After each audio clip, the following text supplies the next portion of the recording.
Next question. PITX to BGC.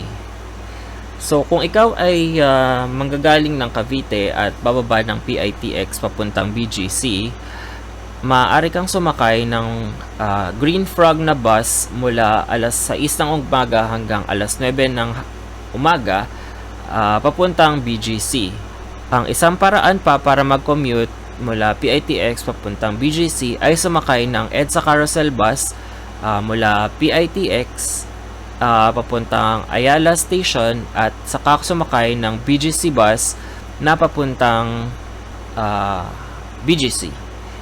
Pwede ka ring bumaba sa Guadalupe Station at may mga jeep at modern jeep doon mula Guadalupe papuntang Market na dadaan ng Uptown. Ang huling paraan ay sumakay ng jeep or modern jeep mula PITX papuntang Buendia Bus Terminal, at sa Buendia Bus Terminal may mga jeep doon na biyaheng Guadalupe na dadaan ng Chase. So, bababa ka na lang sa may Chase at maglakad ka papuntang BGC.